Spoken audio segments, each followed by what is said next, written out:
Are you ready to become awesomer? Hello everyone, my name is Umar. I'm your host on the No Limit Selling podcast, where industry leaders share their tips, strategy, and advice on how you can become better, stronger, faster. Just before we get started, I've got a question for you. Do you have a negative voice inside your head? We all do, right? I'm going to help you remove that voice in under 30 days guaranteed. Not only remove it, but transform it. So instead of the voice that sabotages you, there's one that propels you to much higher levels of performance and success. There's a link in the show notes. Click on it to find out more. All right, let's get started. Hey everybody, welcome to another episode of the No Limit Selling podcast. Today we have Suzanne Nettles here. She is an ace appointment getter. Suzanne, how many appointments have you gotten over your career using the telephone? You know what? I don't know, but I do know for the company I'm working for now, it's over 1,000. Wow. And this is just in this short period of time. Yes. So do you know how to make a grown man cry? If this is a salesperson, give them a telephone, because people are scared of getting appointments, right? And calling people and getting rejected. So tell me, how did you get better? And how do you land appointments with folks out there in the real world? I'm a very genuine person when I'm on the phone.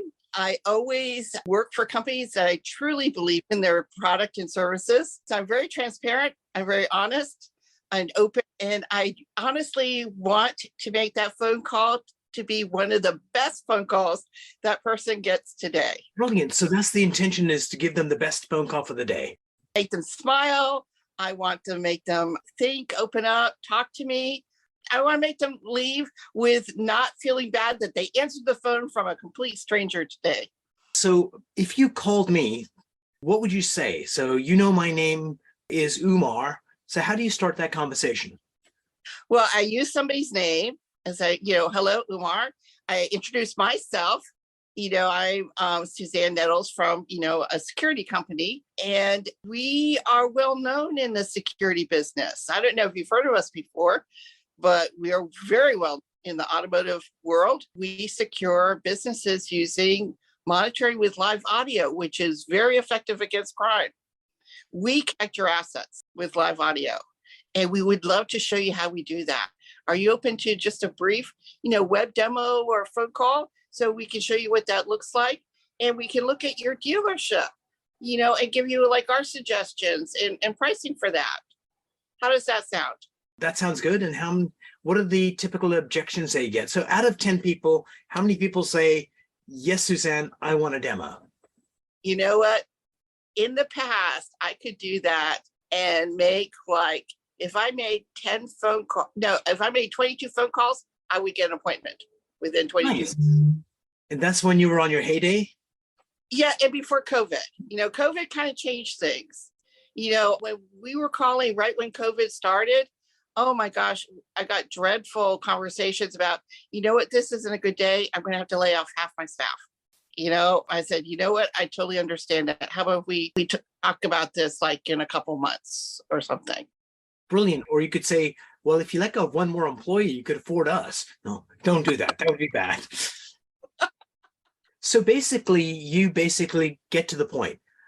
Yeah. Hey, John, this is Suzanne. I'm calling from a security company. We're the number one player in this area. We help protect dealers with video, with audio, and that really protects. Would love to set up a demo for you. Would you like to do that? Pretty much that's your pitch? Yes. And what day, on Tuesdays or Wednesdays, what's best for you? You give two choices. Nice. Presumed close with 2 times. So our people, and they're on the call today. We got Arij and Shafak. I'm going to get them to ask questions in a minute. So one of the questions they get asked a lot is, how did you find me? For some reason, they get that a lot. So how do you answer that? Do you just tell them I found you online, or? Yes, I do get that, especially if I have somebody's cell phone number. They say, how did you get this phone number? And I say, be honest with you, there's data out there. I check on things like Signal Hire or Seamless AI, and it has those numbers. And so I just, look for phone numbers of businesses and their direct phone numbers. And sometimes I get cell phone numbers, and that's how I found you. And I found your name on the website, and I understand that you're the general manager or the owner. And so that's why I'm giving you a call. So you're booking appointments 1 out of 22 calls. So probably out of 100, you're doing about 5 appointments a day, which is pretty fabulous. So Shafaq Arich, do you have any questions for Suzanne? Yeah, I have a question. I mean, I get asked this a lot.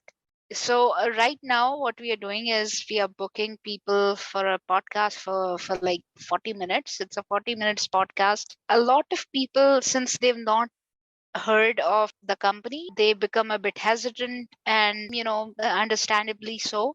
So what worked best in that scenario was that I asked them to have a 10 minutes prep call with us, an introductory call between Umar and, that particular person. And that sort of worked somehow. So the question is? Yeah. So the question is, how do I get them directly opt or say yes to the 40 minutes call instead of the prep call? You know what? Sometimes when people have never heard of you at all, and it's careful that you're not somebody who's trying to cheat them or somebody who's dishonest.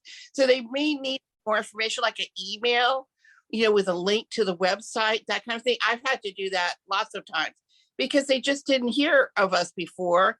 And they just want to check us out before they say yes to a phone call or a web meeting. And I totally understand that. So I say, okay, I will send you an email with some information about us.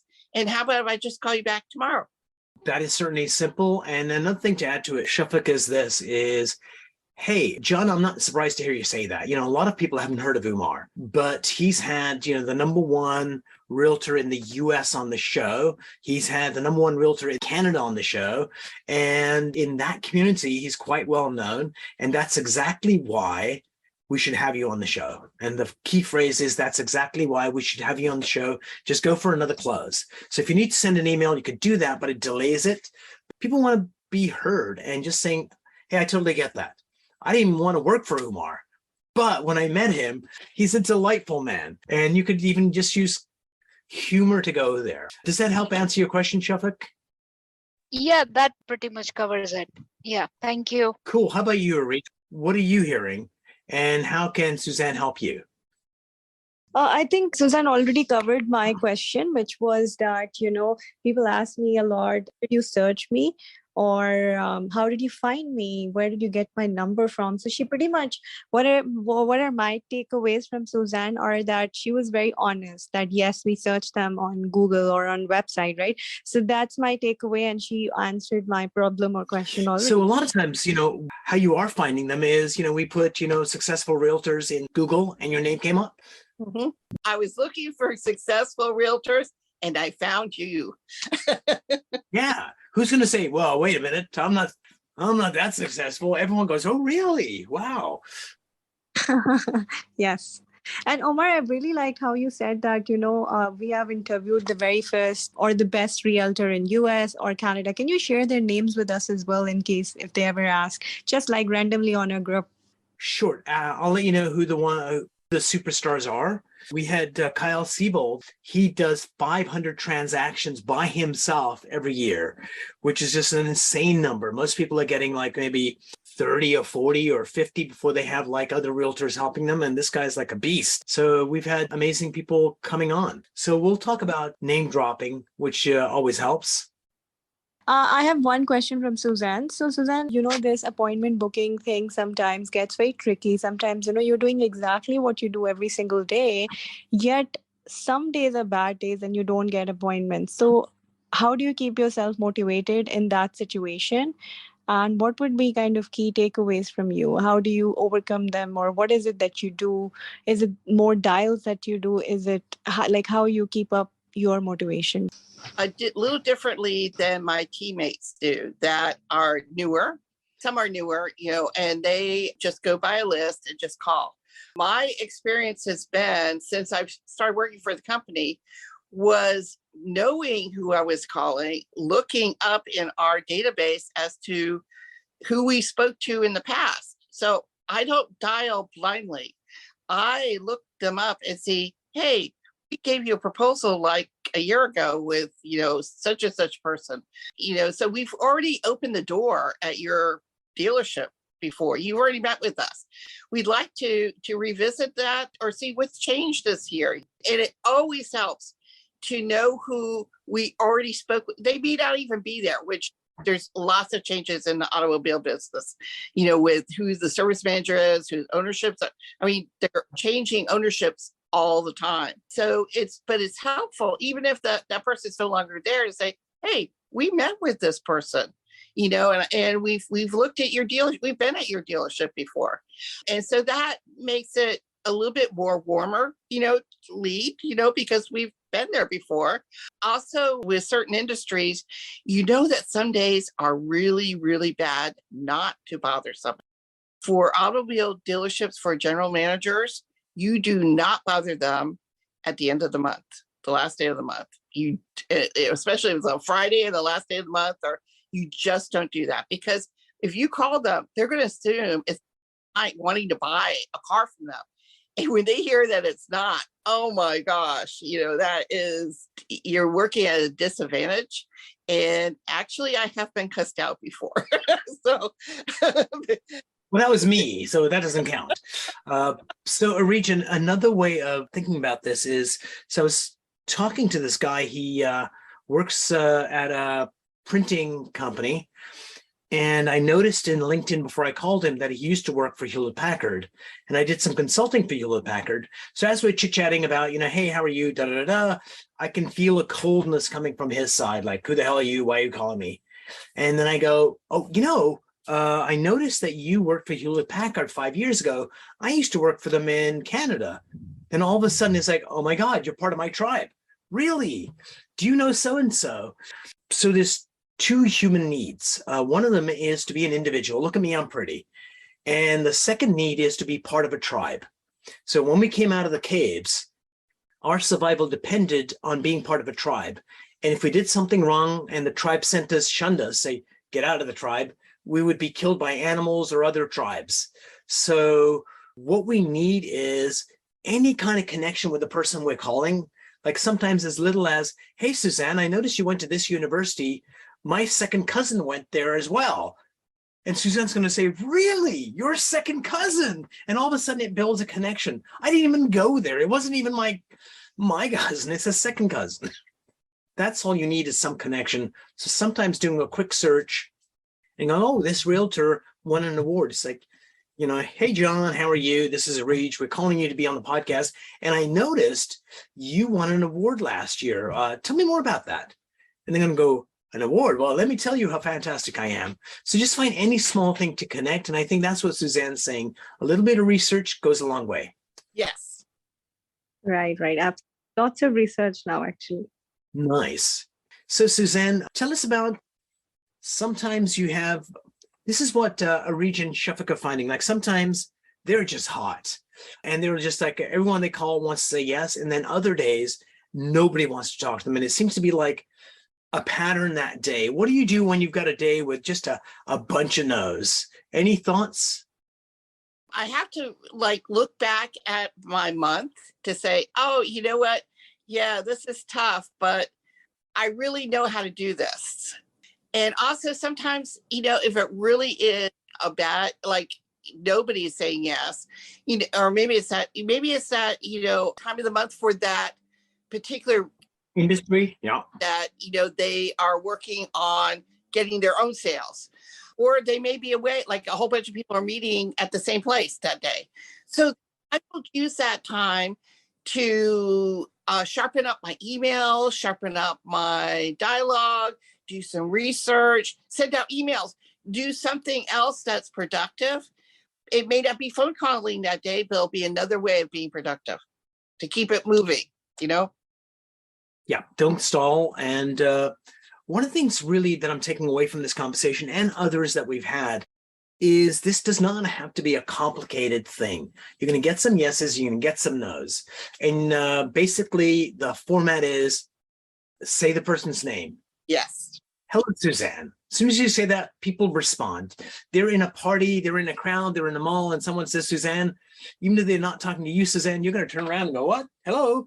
So people love the sound of their own name. So when you call the person, hello, Suzanne, this is Umar from No Limit Selling. The reason I'm calling is to invite you to come on our podcast.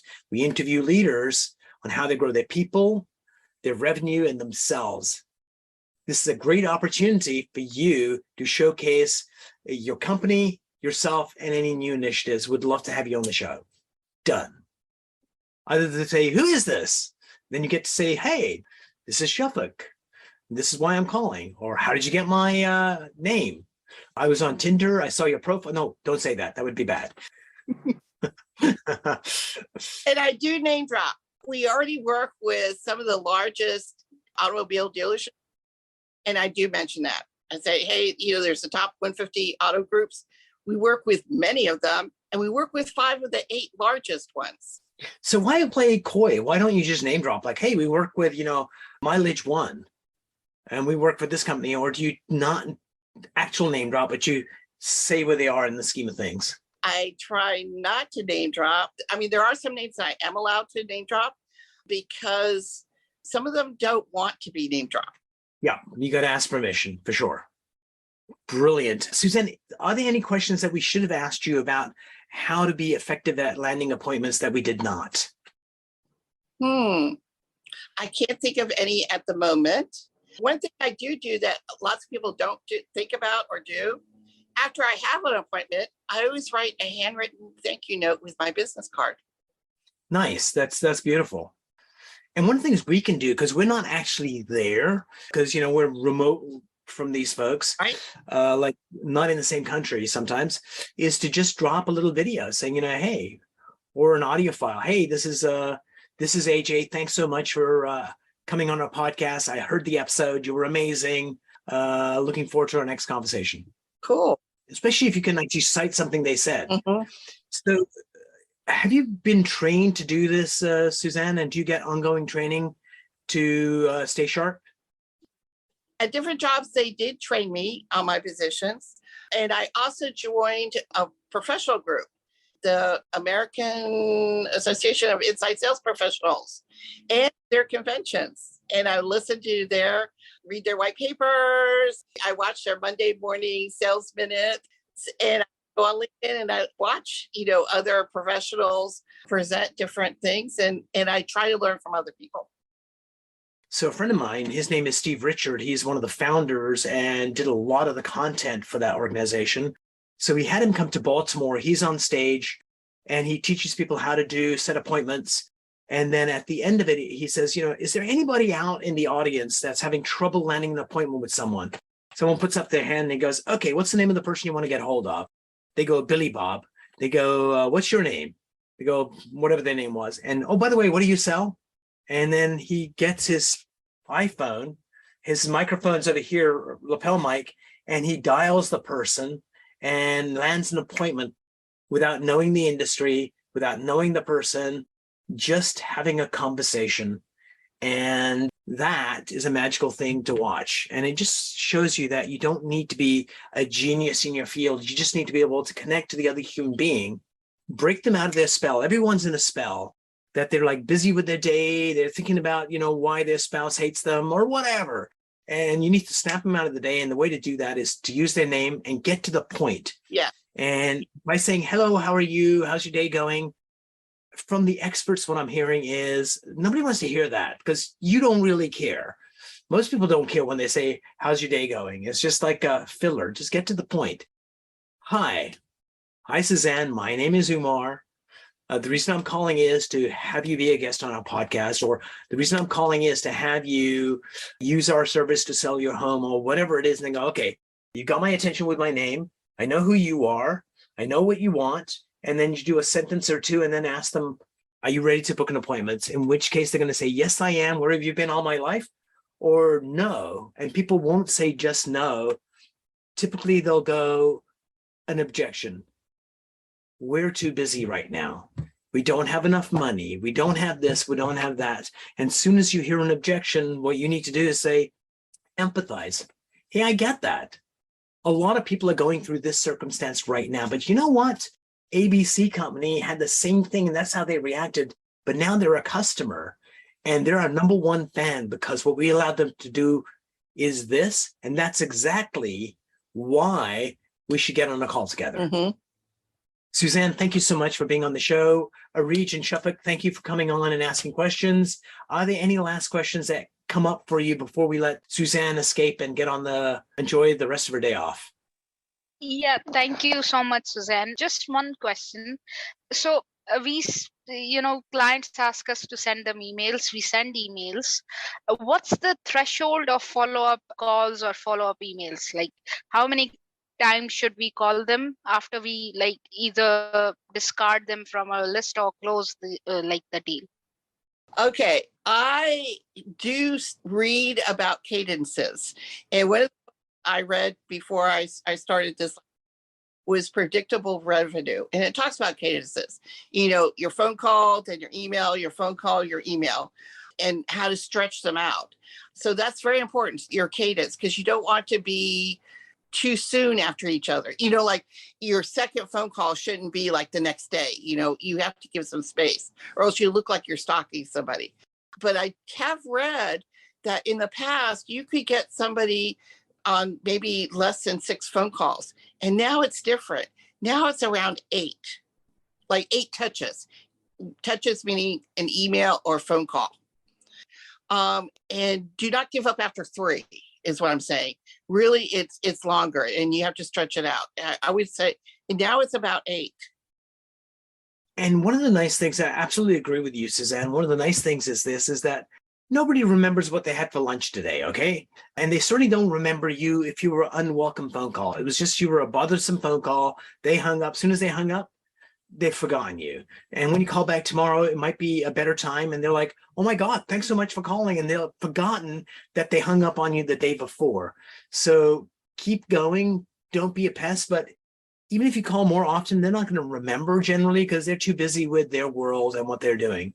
But yeah, having a cadence, I think, is so important, Suzanne, because if you can say, I'm going to call on day 1, I'm going to send an email right after my call, I'm going to call on day 3, I'm going to send an email. And then after the second email, I get a return phone call. And it's like, wait a minute, what if I made the second email the first email? Would I get more return phone calls? And once you have something predictably made, this mechanism, you can start examining it and making it better.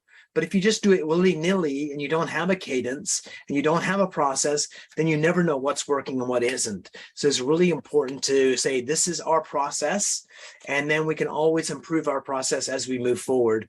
And one of the things I'm asking, this is going to make AJ and Shafik really nervous, is I ask clients, oh, you were talking to Shafik. How did that call go? What did you do well? What could you do better? And people love you guys. But sometimes I get this person didn't really answer this question to my satisfaction. And in which case, then I coach you guys on how to do that. So asking customers, what's working, what isn't, especially when you go on a call and they say, I absolutely don't want this. And they said, hey, I totally get that. You don't want this. Can I ask a quick question? How did this call go? Did I do a good job? What could I have done better? And sometimes people go, you know what? The opening was good, but it got muddled over there. And people will be happy to give you feedback. I'd say probably half the people will give you feedback because they're salespeople too. And they feel your pain, sister. Perfect. Thank you. Any more questions for you, Areej, before we let Suzanne go and start her afternoon drinking? Very wholesome conversation, and thank you so much, Suzanne, for taking out time. I've literally noted down some points and they'll really help us get definitely more appointments. Oh, wonderful. It was such a pleasure to meet all of you. And I hope you all do well. That book called Predictable Revenue is a very short book. And honestly, it's an eye-opener. Oh, we'll get it for the staff. Suzanne, thank you.